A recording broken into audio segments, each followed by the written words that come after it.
Welcome to another episode of the Soothing Semantics podcast. I'm your host, Rafi Pinsky. Make sure to subscribe, like, share, leave your comments. And for all of your real estate needs, make sure to follow Rafi the Realtor on Instagram, where you can stay up to date on everything real estate in South Florida. You can find my weekly newsletter in the link in bio, and I would love for you to subscribe. So hopefully I can help you when the time is right. Without further ado, a very, very exciting day for me. A guest that a lot of the people that I know are looking forward to seeing. We could say one of the most, if not the most, well-known rabbis on the internet at this point in time, who has written many books, written children's books, has written books on all aspects of life, relationships, Judaism, religion. I recently read the book that his son mailed to me called To Win at War. Short book, very concise, talking about the reasons why Judaism, or the Jews rather, have not just a right to the homeland, but a promise by God to the homeland. Going into war, going into human nature, I found it to be very interesting. So, Rabbi Manis Friedman, thank you for joining me. It's a pleasure, and I'm sure it'll be a very enjoyable exchange. I hope so. So if there's anything I'm missing, I know I did a very short introduction. There's a lot to cover. And there's still quite a lot of review that I have to do to really get to know you better. But just like you, I'm originally from Brooklyn myself, not too far from Crown Heights. Good old Midwood area. Hmm. And where are you now? Miami, Aventura. Better. I like it better. It's more my thing, more my speed. But I'm very happy to have grown up in Brooklyn. So just a couple of things. I mean, I definitely want to talk relationships with you a bit. Um, but obviously the war, being that I was in the army myself, and I wasn't there during the current war, but I was there in 2016 and 2017. So I definitely have my experiences, and obviously I'm a very proud Jew. So I would love to cover this with you, discuss your book a little bit. So for the people that don't know you, I guess if you don't mind giving us a little bit of an idea of what you do, especially being that you've built such a name for yourself on YouTube. I guess give us a little bit of a background. Well, I was educated in Chabad schools with the Chabad philosophy. And of course, as soon as I got married, my wife and I went out on shlichus to be the Rebbe's emissary to Minnesota for about 50 years. And then we found myself being on YouTube more than I am in the streets of St. Paul. So we took to the internet, and it's been incredible. The internet is an amazing blessing for those who have a message, who have something to offer. You can reach the whole world, literally. Literally. So I don't know if I'm talking to a group of religious, observant, traditional Jews. I don't know if I'm talking to non-Jews. I don't know if I'm talking to Europeans, Asians, Africans. And you got to say something that is relevant to them all. You got to dig deep.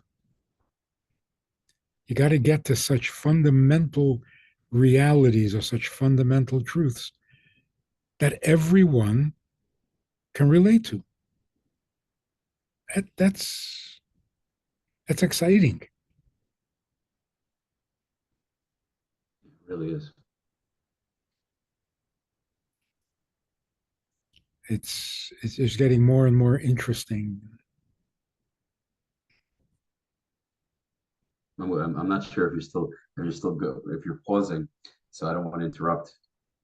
Now, if I pause, jump in. Okay, got it. I just want to make sure. Okay, give me a moment here. This is going to be good. I'm excited for this. I'm really excited for this. Okay. Yeah, it's so interesting because when I was doing my podcast, which I started 4 years ago, I didn't necessarily know what trajectory I was going to go in, and I knew it would be a lot of Jewish components mentioned and thrown in. I'm not personally the most observant. I'm very, very proud to be Jewish, and I have the things that I do. I grew up modern Orthodox, so that's something that I'm, I guess, discovering daily where I want to go, trajectory I want to go in. But I have my principles, and so it's really, really interesting who you engage with on platforms like YouTube. It's so interesting. And it's crazy how much of a reach you can have. And it's such an amazing thing. It's also kind of scary, because you never know who's gonna be watching. It's a wild world, Well, the huh? scary part is, will you leave them unimpressed with what you're saying? Yeah, that's I'm, for I'm sure. not. I'm not afraid of criticism, disagreement. Uh-huh. I'm afraid of irrelevance. I don't want to be irrelevant to anyone who's listening. You think that's possible? You think it's possible to? Yeah. Today, I'm more than saying, sorry. Go ahead. no, but I mean, the internet being so international Mhm. proves that there is something that we all have in common, that we can actually communicate with everybody, which means that we have something to communicate. It's amazing. It is. It is. It's wild. I mean, yes, we can go down such a rabbit hole with that because there are certain things that I would discuss that I think are should be relevant to everyone, such as the discussion about Israel and Palestine. And then there are discussions about, I don't know, say MMA fighters that I've had on my show. It's probably not relevant to plenty of people. I guess I just talk about it because I enjoy it, and hopefully the people listening to those videos enjoy it too. But I don't know how relevant it really is to probably a large percentage of the world, right? Well, that's why this book, To Win a War, is about the present war. Although, of Mhm. course, I use it as the template, because the present war is not relevant to everybody.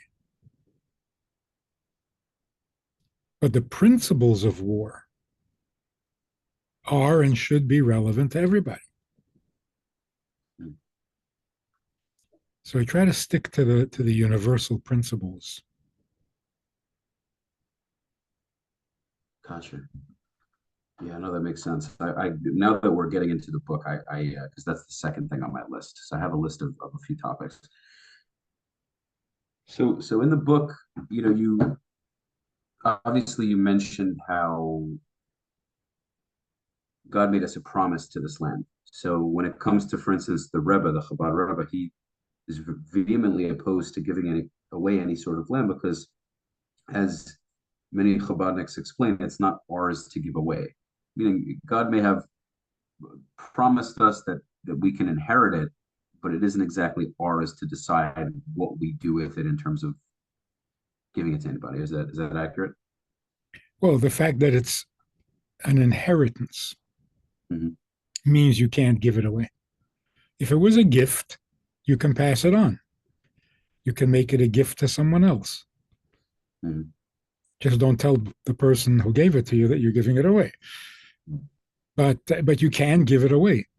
If it's an inheritance, you can't give it away because your children inherit it, your grandchildren inherit it, even your great grandchildren who aren't born yet are co-owners. So who gives it away? If it belongs to the Jewish people forever, who can give it away? Right. Unless you get everyone's consent. And the only reason I bring it up in the book is because the issue in the Middle East right now is a question of inheritance. It doesn't get exposed enough, it doesn't get mentioned enough, but it's so true. The question is, Abraham was given this land as an inheritance, and he had two sons. His older son was Ishmael, with his wife Hagar, or concubine, and then his second son Yitzchak with his wife Sarah. Now, the Torah says that Sarah asked that the older son be banished from the home because he will not inherit with Yitzchak. Okay, there is the problem. The descendants of Yishmael believe that they inherit the land. The descendants of Yitzchak believe that they inherit the land. If you don't mention it, you're not getting to the core of the problem. Mhm. So it makes a lot of sense. All the details of the Middle East conundrum, why do they not accept a two-state solution? Why won't they accept the parts, properties, territories that we are offering? No, I can easily, yeah, just like you mentioned in the book. I mean, two states would never work, in my opinion. One state wouldn't work either. We'll continue fighting simply because they don't believe that any of it belongs to us. And so if we were to give them more, they're going to demand more. The more we give, the more they'll want, just because of exactly what you said. They have a belief that essentially they're the new Jews, Or that the old, we, or the original inheritors. or, Yeah. So offering them a half deal, we'll give you half the land and we'll have two states. It's so offensive to them. You're giving me my land? What a chutzpah. It also explains why we've made no progress in peace talks and negotiations for 60 years. Nothing, nothing. Why? Because you can't negotiate an inheritance. it's so true. It also explains why every Jewish child is a threat. Because if Jews inherit, then even a baby is an inheritor. So, practically speaking, if there was only one Jewish child left in the entire world, he inherits the land of Israel. Mhm. And Gotta go. that isn't just a threat to Muslims, it's honestly a threat to Christians as well. They're just not currently making as big of a stink about it, but prophecy would say the same thing, as far Well, as I know. see, the descendants of Ishmael have a much stronger claim. Mhm. The only problem is that there are no descendants of Ishmael. There isn't a single Muslim who can trace his lineage back to Ishmael. But Jews are an unbroken chain of biological descendants of Yitzchak. So how come you say that? How come you say that Muslims can't trace themselves back to Ishmael? Because of intermarriage. Okay, so you wouldn't say that as Jews, there's some of us that have that also? Some, Mhm. but the bulk of the people remained married to Jews and are biological descendants. Even the descendants of Aaron. You know that there's a DNA test that can Oh, prove you are a descendant of Aaron.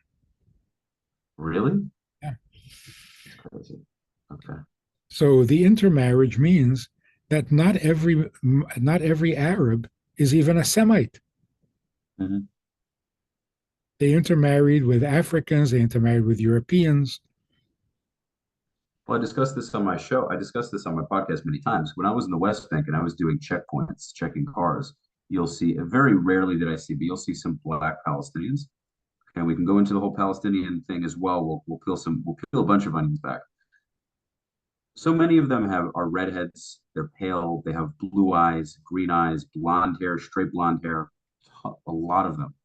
So when people use this argument of the white colonial Jews, where they purport all of the Israelis, because they've never stepped foot there, and Al Jazeera likes to only interview the American-looking Israelis.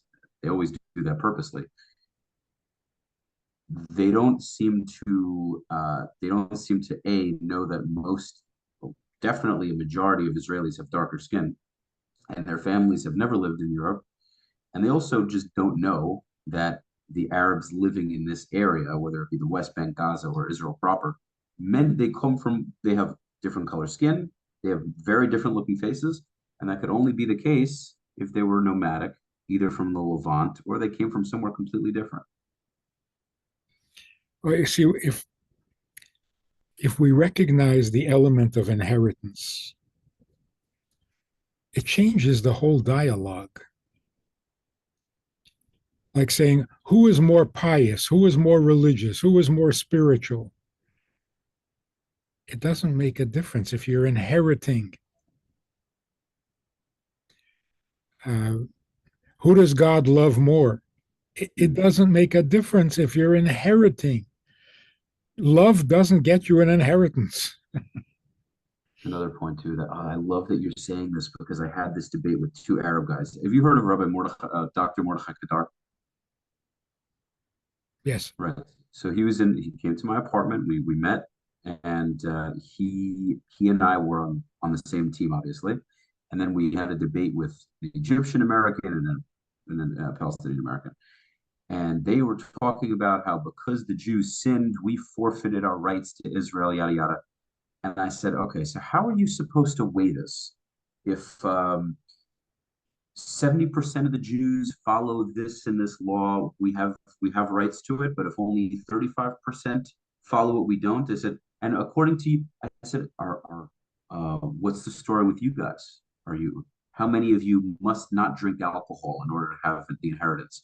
What if there are certain nightclubs? What about belly dancing at weddings? I said, what about all the things, murder, all of the nonsense that you guys do in your countries? I mean, and the list is massive of things that are not okay that you do in your countries. And so, who in the world other than God has decided that your people are more righteous than ours and have more of a claim? It's a pretty ridiculous.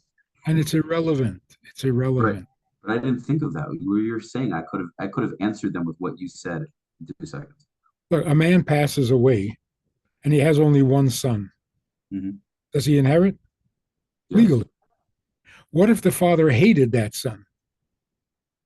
If it's still in the inheritance, if papers are signed, they're signed. Yeah. Yep. But I Even if guess, no papers were signed. uh-huh. If there is the closest relative inherits. Right, And nobody asks whether you had a love affair or not. right, right, very true. So it's irrelevant. So this is just what it is. They don't. I think they know deep down, and I think this is the core of the issue. They know deep down that it's likely the case, and that is what drives them so crazy. Is that they know that every day that passes, or even every second that passes, prophecy is being fulfilled, and it's not going to go in their favor, and so they have to do right. Yeah. Anytime you're fanatical or extremist, it's because of uncertainty. You don't become a fanatic if you're confident. Okay, so playing devil's advocate, what would you say to people who are anti-Israel that say that, let's say, people in Kfar Tapuach, people in the West Bank, are fanatic? So, well, just as a counter argument, what would you say? I don't see that as the case personally, but what would you say? What makes them fanatics? Um, let's keep playing devil's advocate here. Most of my family lives in that area, by the way. Let's see. So they would say, okay, well, they're just as fanatic as the Palestinians. If they throw rocks on cars and they're taking land, yada yada yada. They're taking land because they believe it's theirs. That's not fanaticism. Okay. And what would you say about the other side, the Palestinians who believe it's there? I'm playing devil's advocate to say, okay, if one side thinks one way and the other side thinks the other way, and they're essentially thinking the same thing with different beliefs, how would one be different than the other? Meaning, Why would the Muslim side be fanatic and not the Jewish side? Well, I think blowing yourself up is a little fanatical. Sure. It's not something you do every day. Okay. Building a house in a unclaimed territory, that's fanatical. You know, massacring babies. I understand it. Mhm. You're trying to make a very strong statement and so on and intimidate your enemy. But why Mhm. do you need to do that? Because you're not sure. Now, when Jews act like they're not sure, that is the greatest pleasure that the Muslims have. When we act unsure, it's so reassuring for them. So every time we accept a ceasefire, see, you're not sure. You're feeling guilty. Once we get to the religious issue behind it all makes sense. It's Right. Okay. it's not an impossibly convoluted or confusing. It's not. It's the simplest issue. It's a very simple issue. Yishmael was the older son. Mhm. So who inherits? Yishmael because he was older, or Yitzchak because he was the son of the wife?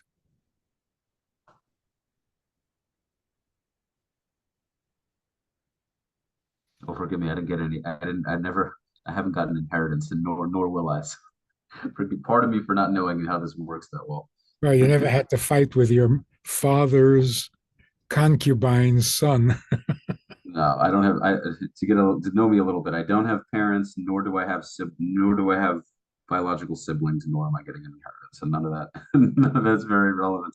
And your father didn't have a concubine. Who knows?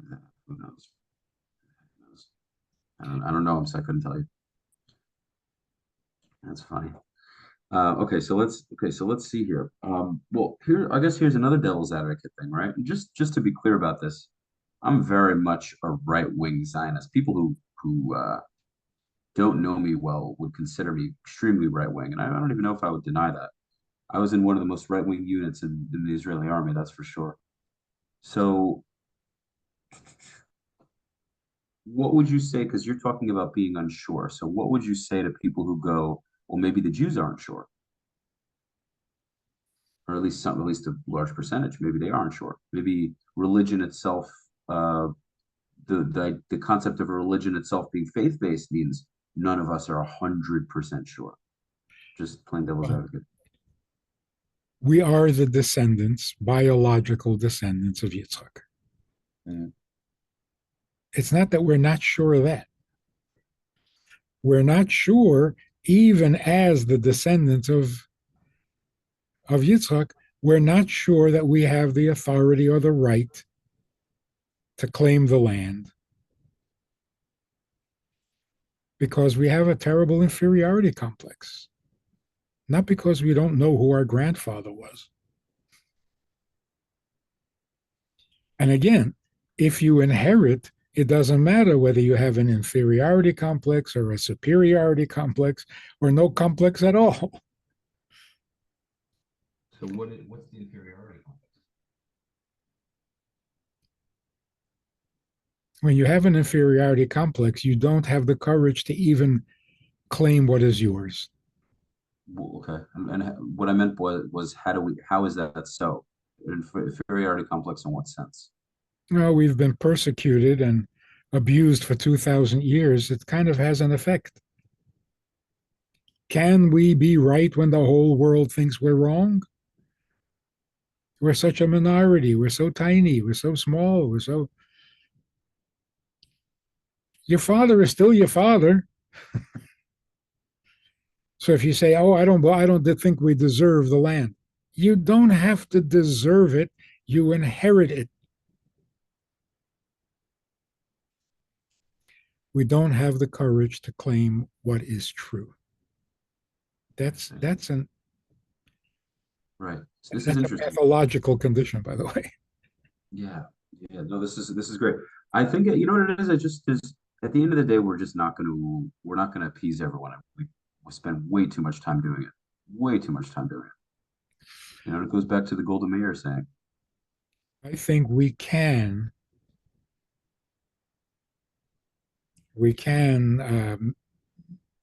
be universally accepted if we just told the truth. Mm-hmm. I think in the end, the Muslims, the fanatical Muslims, will become our best friends because they're believers. And if we show them that God said Sarah is right, only Yitzchak inherits. Mm-hmm. If they're convinced that that's true, they will become our biggest supporters.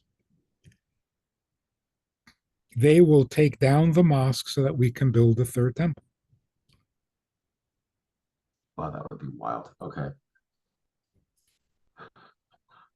So here's what it was when you were as you're writing the book, I was looking for a solution, right? And you were mentioning at the end that if we try to do an extra thing, we do an extra good deed, maybe some of it we keep Shabbat, we keep kosher, we do other things, and that can help. When it comes to a one state or two state, ultimately, I have my thoughts on where this is going to end up, and they're very raw and they're not fun at all. And this is just what I think pragmatically, because I'm very much the kind of person that thinks. I just think realistically. I'm not going to think altruistically. There are things that would be lovely, but I also am realistic enough to realize that looking through history, seeing how humans are, I don't think a one state nor a two states viable. And therefore, I think that either the Palestinians would have to settle in Jordan, where the proposed plan was.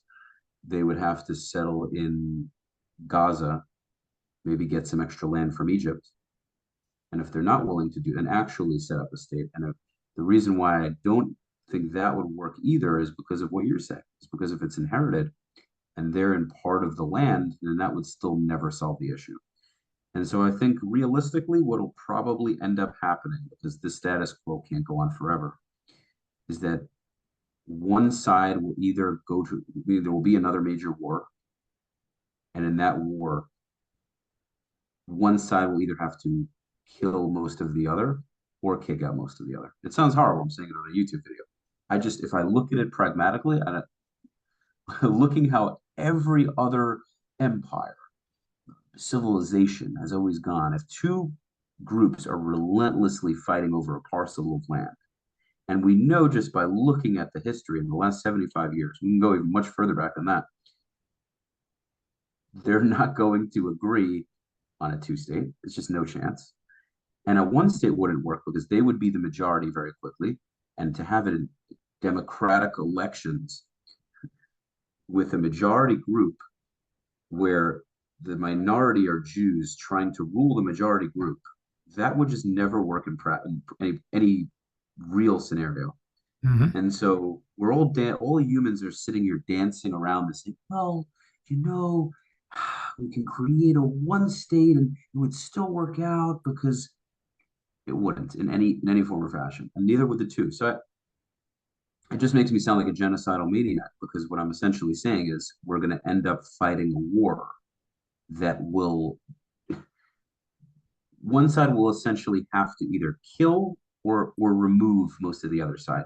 And I think deep down, much of the world understands this, and we're just playing a war of attrition now.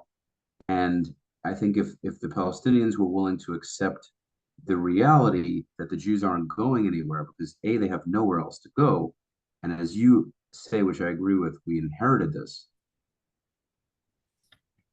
I don't know. I honestly, Rabbi, I don't know. I don't know. I just think what I'm saying. I stand behind what I'm saying just because I think it makes the most practical sense, even if it's not something I want to admit. I just don't. I don't see anything else that would be, especially from a religious standpoint. Let's get some definitions. What exactly is genocide?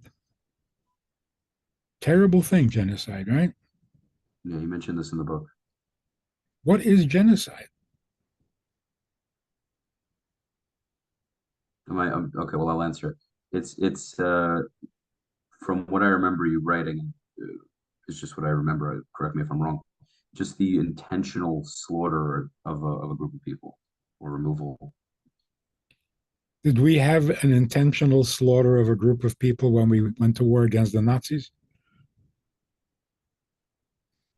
No, it wasn't. I mean, oh well, we did. Well, we did plan on killing them. Every war has that intention, but okay. Imagine if after bombing Berlin and Dresden, Hmm.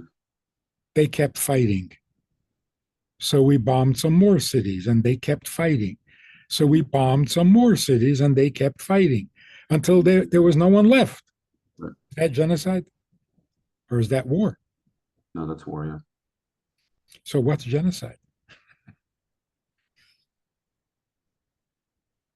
I'm waiting for you to answer. I'm not People, sure. people throw the word around so vehemently, so intently, and they have no idea what it means.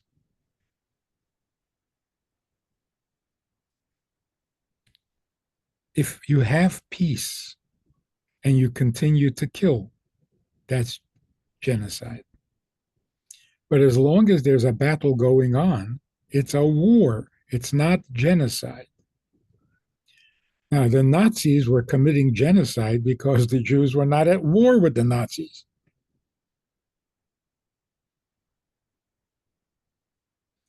So right now, there are still people getting bombed and shot and terrorized by the people in Gaza. So where's genocide? It's such a nonsense, right? People use words without any understanding or meaning at all. It's just trigger words. Hmm. And everybody knows it.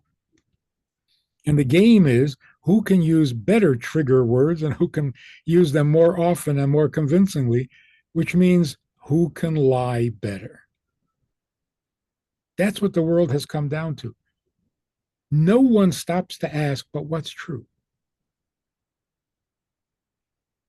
Somebody online just was, I don't know who she represented. She said, "Oh, you believe that in the massacre of October 7th, they were actually beheading children? No, that's all fake." You know what? That's the scary thing. It could be fake, Right. but then 30,000 Palestinians were killed.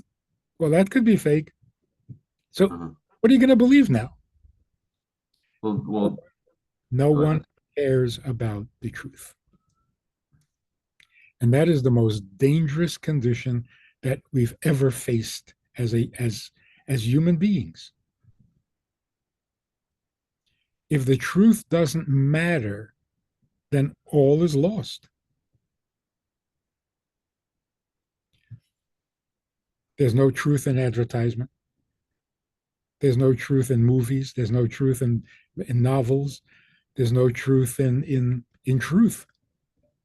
Every time I see a headline, the truth behind, I know it's a lie. so, so where is the truth? Nobody cares. We have been so frustrated trying to find the truth that we just don't want to hear about it anymore. So we come to the conclusion there is no truth. It's just who lies better. Who tells a better lie? It's that cynical. So yeah, can you have fake pictures of dolls wrapped in shrouds and people wailing and crying that their baby was killed and there is no baby and nobody was killed? Can you have this cry and wail and shouting about people starving in Gaza and nobody is starving in Gaza? Nobody is. What are you going to believe? What are you going to believe when people have no conscience about lying?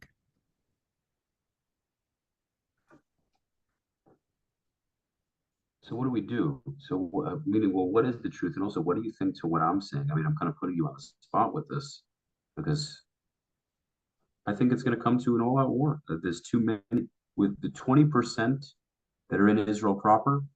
Okay, if they're relatively happy with how things are, and quite frankly, they need to be happy because they're in a pretty fortunate situation. They have it better than they do anywhere else in the Middle East. So 20% is manageable. But seeing that there are as many of them as there are of us, we can't just integrate them in. That wouldn't work. They so how does that what do we do? That's what I want to know because I don't have an answer. Okay, so one of the ways of looking at it is the state of Israel has not really achieved sovereignty. Right. If you're not a sovereign state, you feel obligated to compromise, to share, to even sacrifice. No sovereign state has that mentality. Mm-hmm. So what we need to do is achieve real sovereignty, and then we can set the rules and the laws and say this is a Jewish state. If you want to live in a Jewish state, you're welcome. If you don't want to live in a Jewish state, then go someplace else. Okay, what if they say they do want to live in it and they don't? Meaning they want to live in it just so they can get it they can get entry to it with the goal of continuing to fight us. I think they're proud enough to not do that. If you ask them, are you accepting the state as a Jewish state and you want to live in it? Unless they mean it, they're not going to say it. So, Rabbi, are you agreeing with me or without agreeing with me? No, I think there is a peaceful solution Okay. What is it? because I believe that truth is still very powerful. I think people are desperate for truth.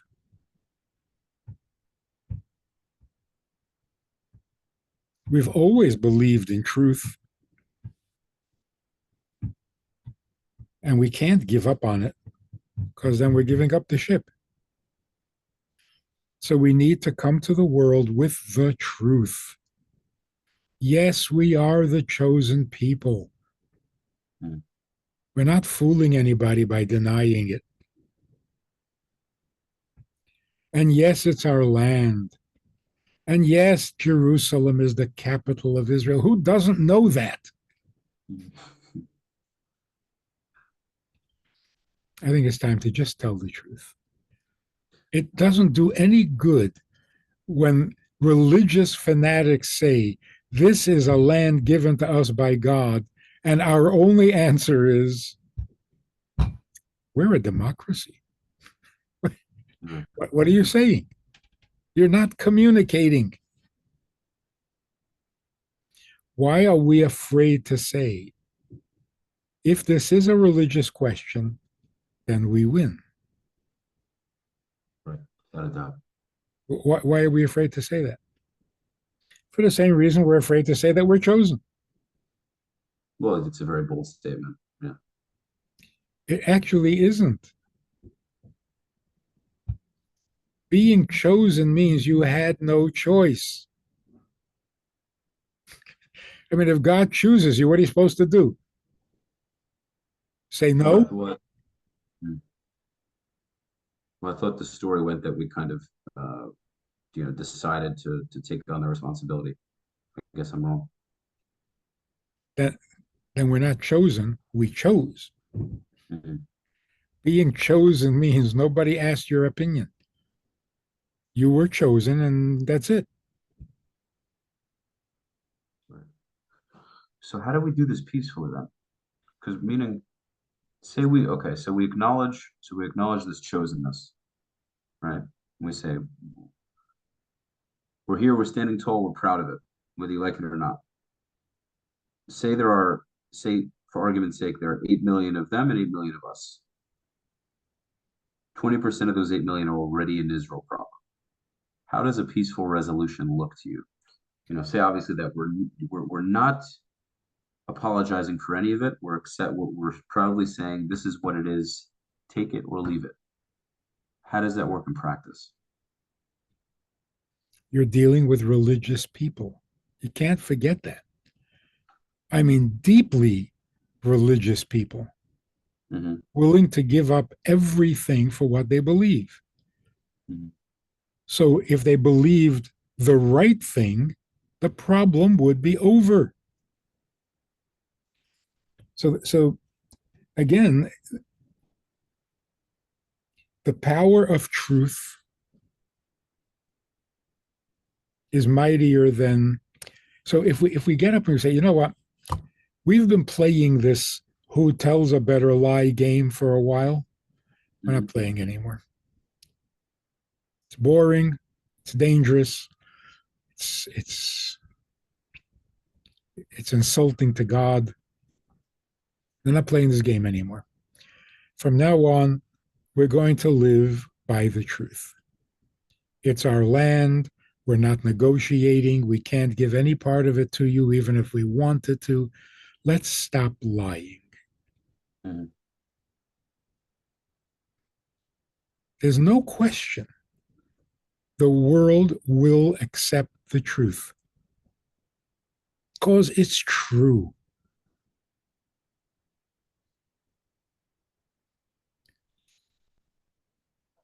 Hiding weapons in a hospital, pretending to be offended.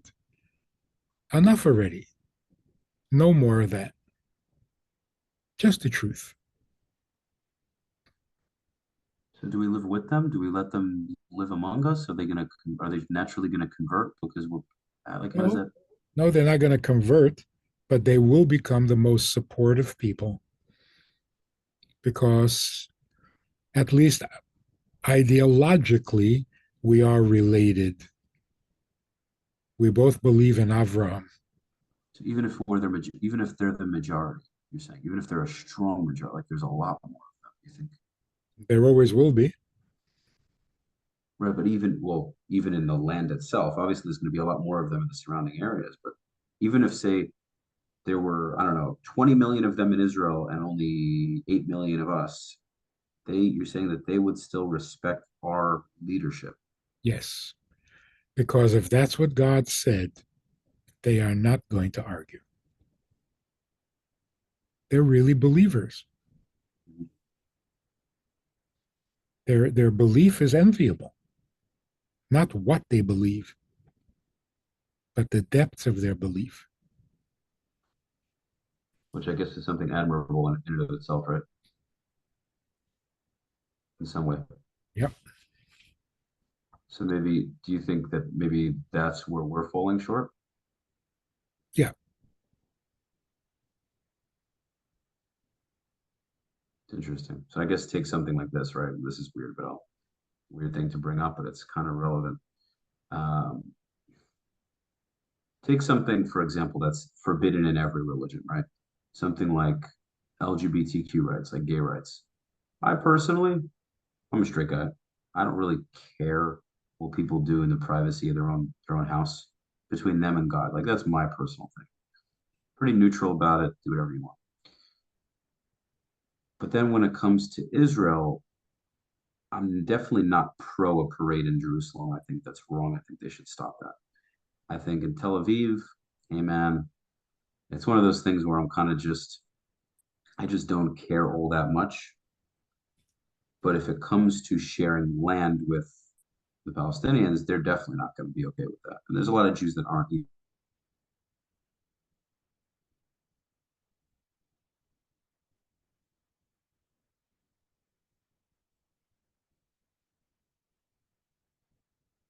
Because I'm a pretty live and let live guy. But then I look at it pragmatically. It's like that's a super big deal if we're trying to live in a country where the religious Jews and the religious Muslims are not going to ever be okay with that. But then I'm coming from a point of view where it's like that kind of thing doesn't personally bother me too much. So I don't know. Well, let me share something with you. This That was mother, just, that was just one example, by the way. I was just one, a yeah. Jewish mother, said to me years ago, I have rejected the Torah. Mm-hmm. I said, whoa, strong language. You reject the Torah? She says, I have to. She says, my son came out and told me that he's gay. Mhm. Well, now I have to make a choice between my son and the Torah, and I'm choosing my son. Mhm. I said, out of loyalty to your son? She says, yeah, because you're his mother. That's right. I said, no, there's something wrong with your thinking. Why can't you accept your son and the Torah? Torah says that what your son is doing is wrong. If you believe the Torah, then you can't accept your son?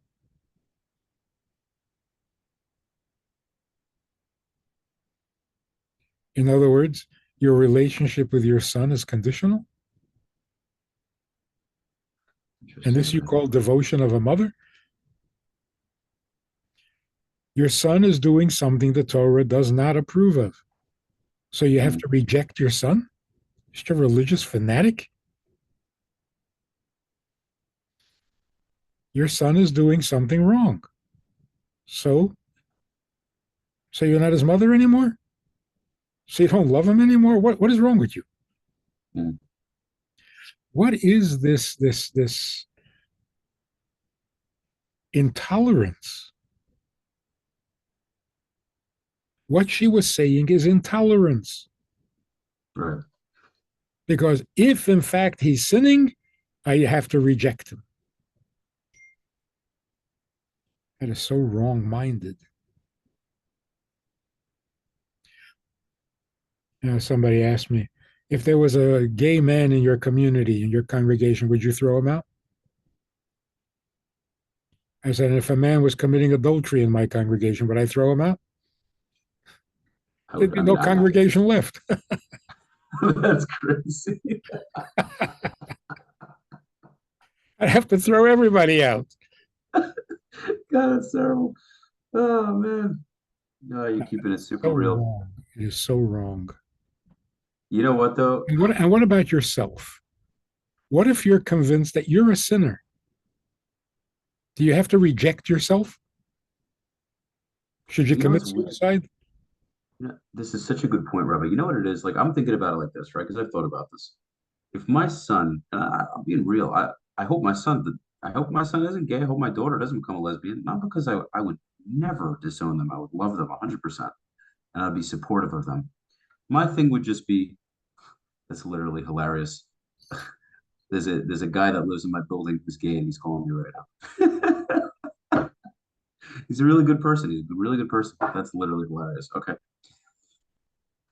Anyway, and I've said this to him because he's very level-headed. Because he asked me, he's like, if you had a son that was gay, would you like disown him or whatnot? I said, no. Listen, I would say, listen, you can't do these things around the other siblings. I don't want to see and I don't want to know. What I mean by that is if you have someone you love, you know, do your thing. I'm not gonna try to ungay you. It is what it is. Be a good person, treat people with respect, live your life. You're my son, you're my daughter, I love you. And you're a sinner. Yeah, because I'm a sinner too. Like, oh, you're saying in regards to what he's doing. That's also the thing that messes with me. This is the thing that really messes with me is did God make that person that way, or did they choose to do that? Oh, Because I can't. that's another fascinating lack of definition. What is gay? What makes a person gay? It beats me. I don't know. I don't have personal experience. I don't know. Yeah, well, that's like saying I don't know what a woman is. I'm not a biologist. Oh, okay. Well, what makes a person gay? I mean, yeah, from a simple definition, they play for the same team. They're like their own kind. Right. Okay. Now, the attraction to your own kind has been around forever. Right. So being attracted to the same gender is not the problem. That's Mhm. what makes you gay. I never thought we would. I didn't think we were going to sit on this topic for that one. Yeah, go ahead.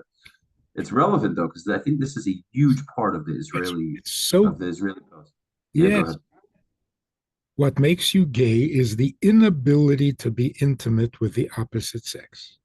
Mm-hmm. Any attraction to pleasure is perfectly normal. Who's not attracted to what feels good? Right. So if a person says, I just love chocolate. Oh, you're weird. No, you're not weird. The person who says, I can't eat chocolate. That's weird. I think it's pretty weird not to like chocolate. Right. Yeah. So a man says, "Oh, I can't possibly be intimate with a woman." Mm-hmm. Really? What happened to you? So here's the reality and the truth. Every human being is bisexual. That's wild. Why not? I mean, me personally, I don't know. I don't see. I don't really resonate with that. But I'm open. I'm listening to you. I just The only reason most of us are straight is because God said so. God said you could go straight or gay. If it's all the same to you, I prefer straight. So we said, fine, fine, we'll go. It's the same like with kosher. God says you don't eat pig, eat cow. this is a crazy mind. I don't want to curse because I'm talking to you, but this is a mind f. Okay, go ahead. I'm listening. This is very interesting. Okay, yeah, go ahead. Yeah. So imagine a guy says, pork? Oh, I can't eat pork. I can't. Oh, that's disgusting. What is wrong with you? It's not disgusting. Yeah. Did you ever see a pig? They're so disgusting. And cows take showers?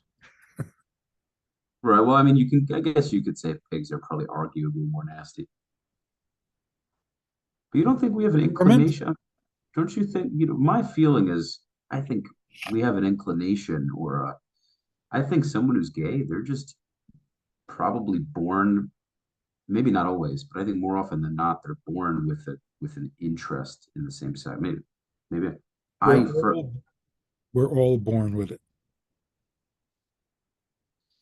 I We're don't know. all born with an attraction to anything pleasurable. That's not Mhm. true. So when a person says, you know what I am? Mhm. I'm bi. I say, really? How unique. Everyone is bi.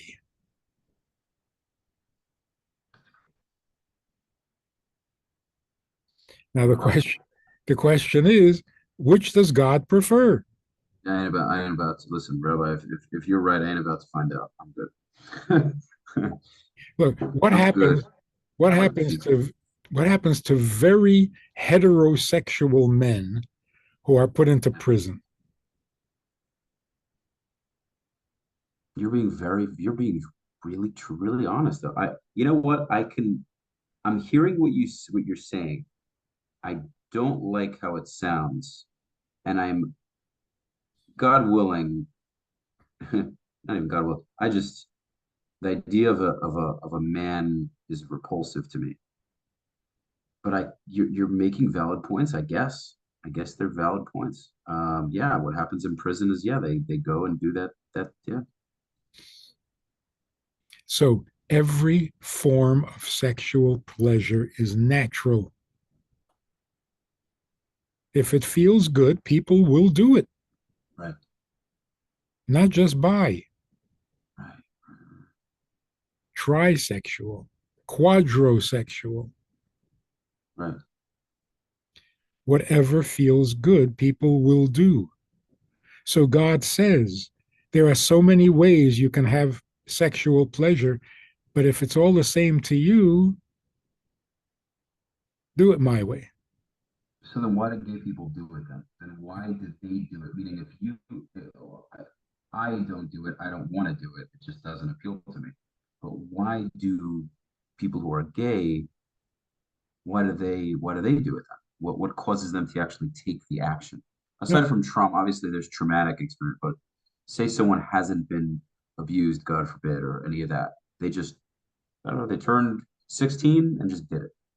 All What right. causes them to So take at the least action? some of them go Okay. that way because they have no attraction to women.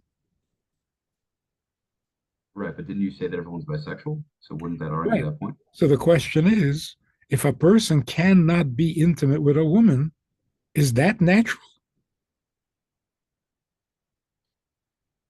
I would say No, not. Right. no. There's something wrong. Mm-hmm. There's some switch they forgot to turn on because Okay. you should. So here's the bottom line. We have freedom of choice. Anything that interferes with our freedom of choice is not healthy. Okay.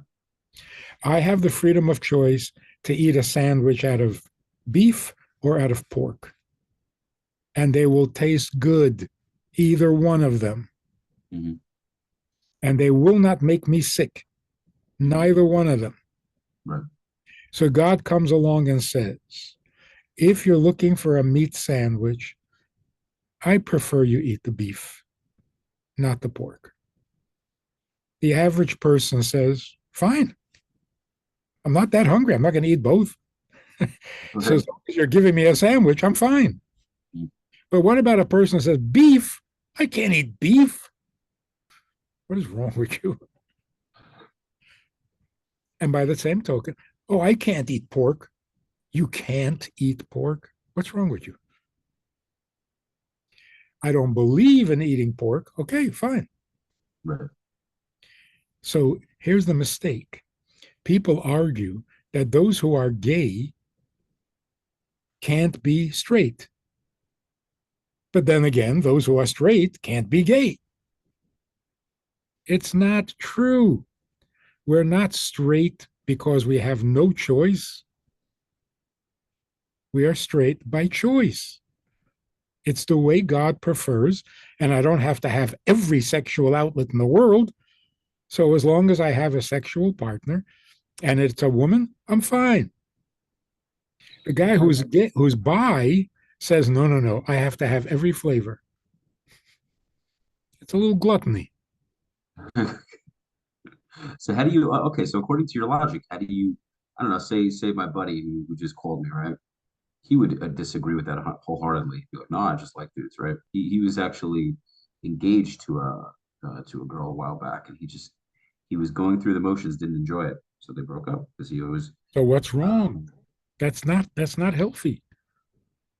so how do you? Okay, so same for this dude, right? Because let's look. Because the reason we're having this, I don't know, 10-minute discussion about gays and bisexuals is because, funny enough, I think that's if we're having this discussion about a one-state solution, things like the topic of gay and all that is a huge rift, is a huge cause for separation, when in reality both religions agree. It's just that Israel has become a Western democracy. And this funny thing is again, like I said, I don't even, me personally, this stuff doesn't really matter to me. But when The reason we're talking about it, we're going from the war in the Middle East to gays, is simply because in both instances, we talk about it, we scream about it, we fight about it, and we don't know what the definition is. We got to stop doing that. It causes so many problems. Before you tell me what you think of gay people, tell me what gay means. And if you try to cure it, uh, what has been the cure for people who are gay is to kill the attraction to the same gender how do you do that? by killing the person. It doesn't work. You can't kill a passion Right. without harming the person. But it's not necessary to kill the passion. What's necessary is to ignite passion for heterosexual. Okay, so let's take my buddy as an example, right? Um,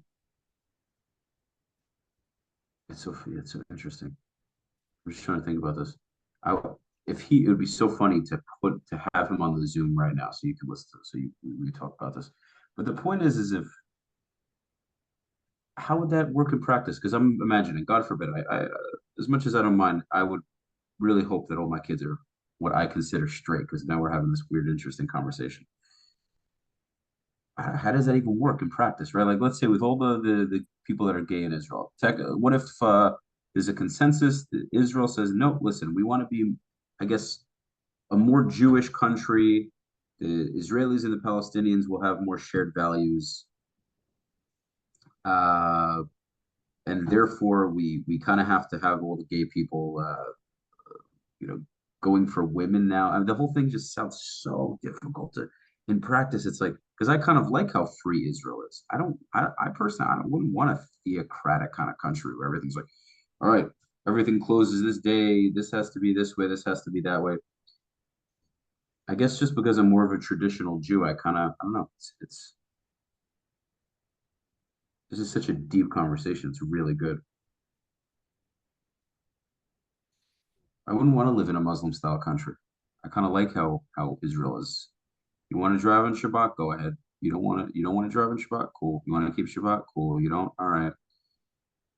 This way it's kind of like between you and God. It's kind of I don't know, kind of like it that way, if I'm being honest with Well, the United States has laws about Sunday. you. That's not terrible. Right. The question is, if you're not a Christian and you happen to live in the United States, will they demand that you observe Sunday as a holy day? No, unless you're out to convert everybody. Okay. So okay. But the culture of a country should not be destroyed in the name of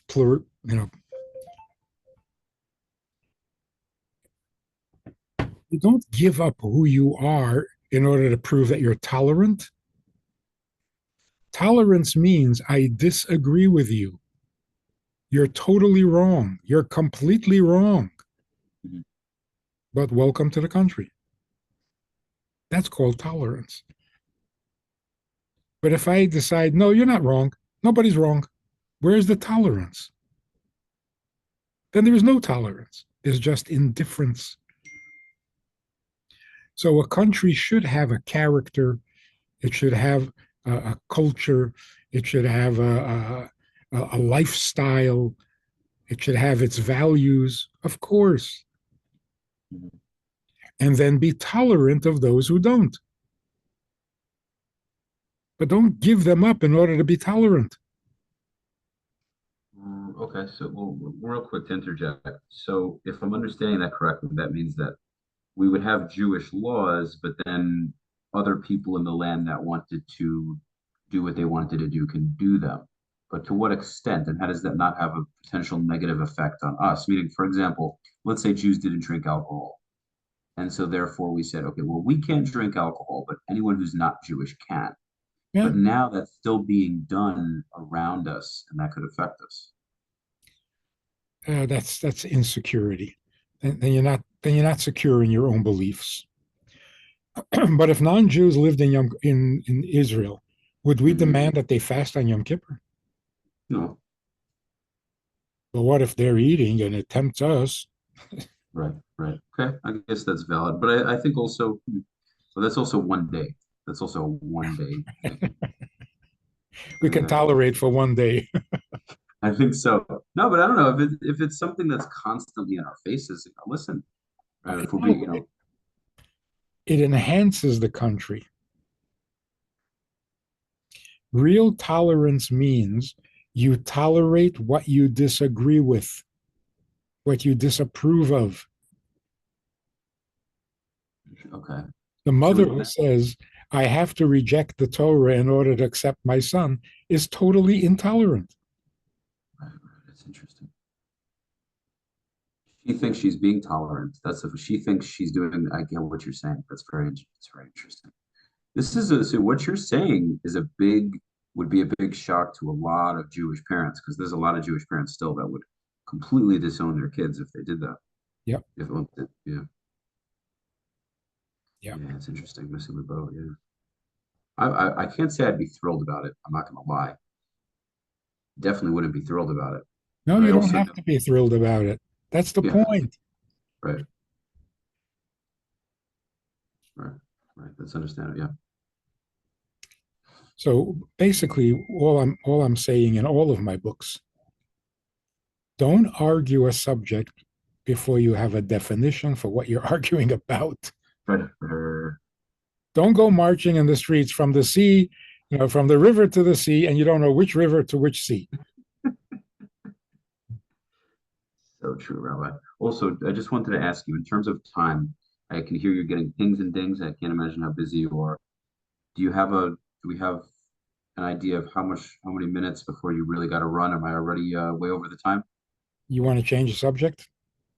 Yeah, this is good. I just wanted to talk a little bit more just about these arguments, these points about Israel and how, what, also why I think so many Jews on social media are not peeling back enough onions. They keep making the same kind of statements. Um, so when it comes to the war, for example, and you mentioned this, something I love that you've said, and you said it in the book, people talk about proportionality. I'll have these arguments sometimes with people on YouTube. Oh, well, Israel has an air force and the Palestinians only have rocks. First off, they're a little bit more advanced than that. Give them a little more credit than just having rocks. We're talking Arab armies surrounding Israel. The Palestinians have quite a lot more than rocks. Israel needs to have as strong of a military as they have, or we wouldn't be able to sustain a country, considering it's the size of New Jersey. If you know, Proportionality. if you know that Israel has planes and you don't, why do you start a war? What is wrong with you? Bringing a knife to a gunfight. That's what they continue doing. So, so what you're condemning Israel for having an air force? Yeah, well, because they want us to like, why can't the Jews just die? Why are you guys just not dying? Come on, it's funny how you have guys like, have you heard of this Muhammad Hijab guy? Big, tall, Muslim YouTuber. He's very popular. He's been on Piers Morgan. He's been on a lot of different. Have you heard of this guy? What does he say? Well, he's a British guy, very large human being. I don't even know why it's important to mention that because I think it's just he has a confidence because he's so big, even though he says a lot of things that don't make any sense whatsoever. Not a stupid person, I'll give him that. He's not a dumb person, but he he'll proudly in the streets of London talk about how great it is that Muslims celebrate death before life, and then he'll go on YouTube and his videos complaining when Palestinians die, which is a hilarious paradox in and of itself. I think you also may have mentioned that. You have such a desire for martyrdom, becoming a shaheed, but then when we grant you that wish because you are manifesting death, your parents are proud of you for doing it, and then you complain when we kill you, you're a bit of an idiot. That's just a slight moron. If you want to die so badly, okay, great. So we helped you out. Secondly, um, especially we're helping you go to heaven. So fantastic. We helped you go to Jannah, as you call it. So okay, great. Secondly, or my head is honestly, Robert, my head is there's so many thoughts going in my head right now. So I'm trying to just okay. Um, and quite frankly, not to toot your horn, but I see you as such an intelligent person. I'm just trying to make coherent statements, and I'm usually very comfortable doing that. So proportionality in war. Hamas will come in and slaughter anyone they can get their hands on. And then when Israel retaliates and Hamas counts the figures where they don't differentiate between Hamas and civilians, they simply give a raw number. And the entire world just believes that number. They don't even factor in whether a third of them were Hamas, a quarter of them were Hamas. None of that makes a difference. But I also think that we're damned if we do and we're damned if we don't.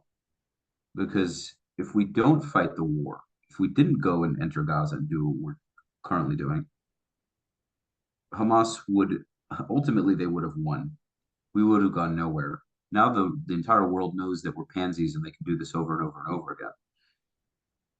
And now that we are fighting the war, we're seen as horrible, evil people committing a genocide. There's no number that would be fine, whether it would be 10 people, 500 people, 20,000 people.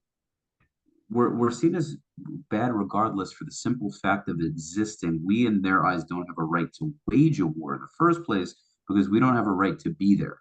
So anything we do in this circumstance is wrong.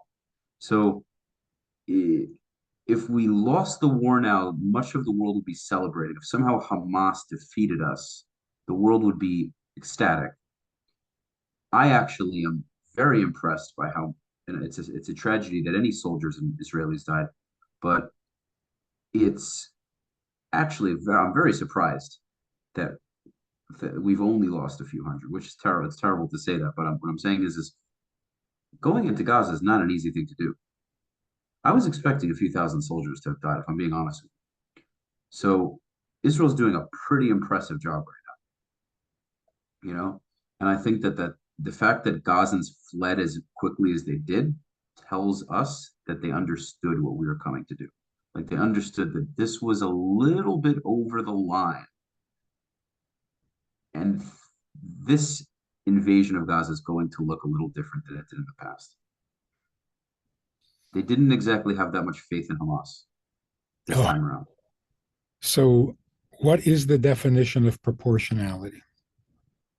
What does it mean? Evenness, I guess, equality. You kill 10 of mine. You said this in the book. It was great. You kill 10 of mine, I'll go and kill 10 of yours. Yeah, and this war is completely not proportional because they raped a lot of women and we haven't raped anybody. So they owe us. We have a few rapes coming. It's crazy. It is crazy because it's brainless. It's just trigger words.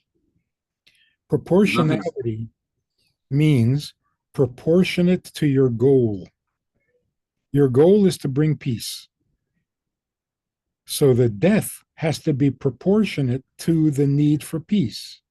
Once you achieve peace, you're not allowed to kill anybody. Right. But as long as you're fighting for peace, it is proportionate. So proportionate doesn't mean how many did you kill and how many did I kill. That's so childish. Mm-hmm. Proportionate means don't kill more people than necessary. What is necessary? Peace. So if you can bring peace by killing one person, then you're not allowed to kill two. Mm-hmm.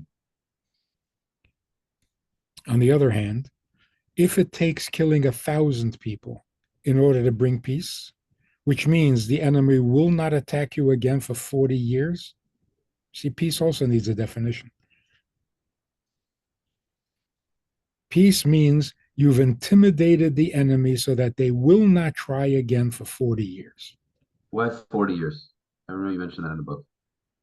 I think after 40 years, people forget that they were defeated and then they'll try again. But as long as the memory of the defeat is there, they will not try again. Really? Okay, 40 is a very interesting number. Okay. Is that something like? It's biblical. Got it. Okay, understood. So that's all I need to. So if it takes 1,000 people to bring peace, and you kill 500 and then stop,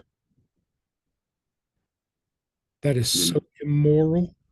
You just wasted 50. You said 50 or 500? 500. Then 500 lives were killed for nothing. Yeah. It's such a brutal truth. This is such a you see, the funny thing is people listen to episodes like this. They can't hear the nuance. They hear you and I making these bold, raw, unfiltered statements, and they label you because they can't hear the nuance in what's being said. They hear how bad it sounds. They hear how harsh it sounds, and they go, "Oh my God!" Welcome to the world, boys and girls. Because of the brainwashing. Right. You're right, but it's disproportionate. I said, no, I just explained to you what disproportionate means. Right. Right. So crazy. Yeah. It's And what is a civilian? a civilian is, yeah, from you mentioned in the book, a civilian is someone who takes no part, whether it be through physical action or from support, through support, if I'm understanding that correctly. Someone who or waves the wife wants no part of it, essentially. According to the Torah, if someone surrenders, you may not kill him. Mm-hmm. But if he hasn't surrendered, how do you know he's a civilian? Right. You're supposed to guess, But take a chance. that's also another thing, Rabbi. The raw truth of this, the raw reality here, and you can look at it on both sides.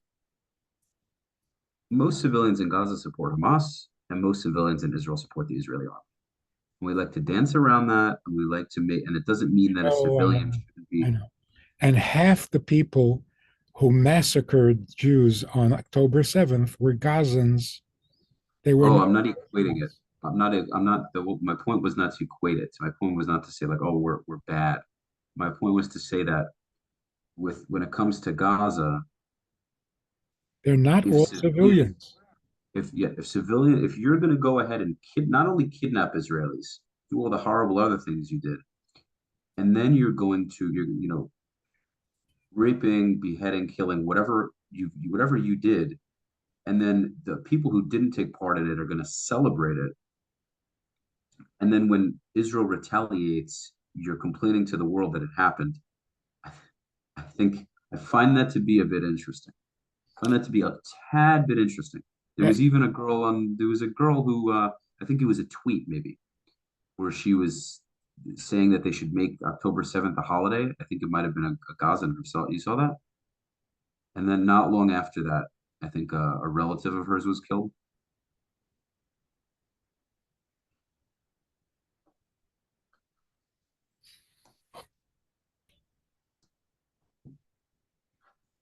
Yeah, it was yeah. you don't hear Gazans condemning Hamas.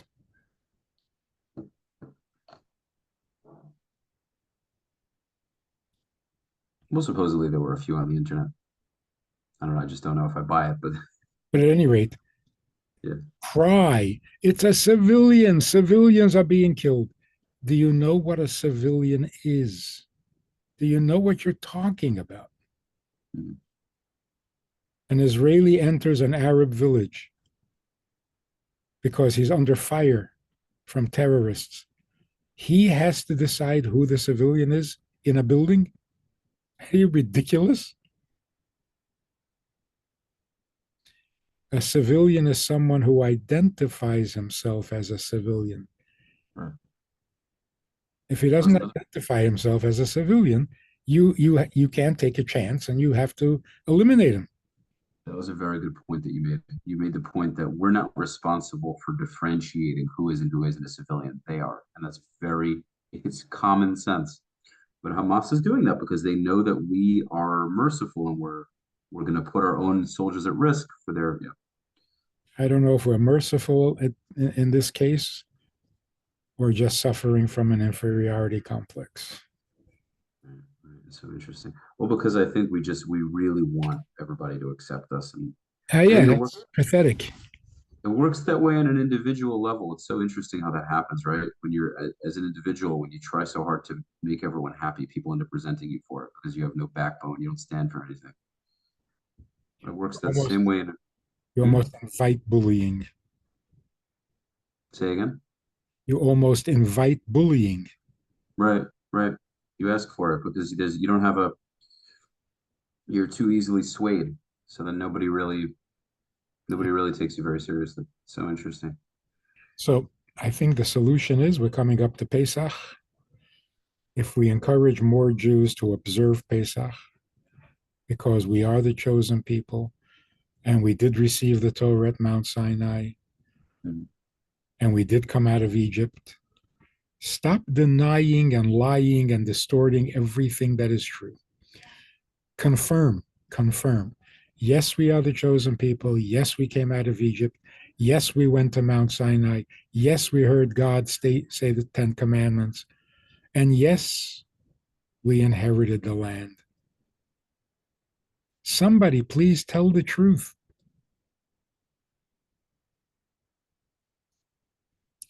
So let's have a very enjoyable holiday. Let's be proud of who we are and what we have. And the fact that they can beat us up doesn't mean they're right. That's so good. That's great. That's another thing also.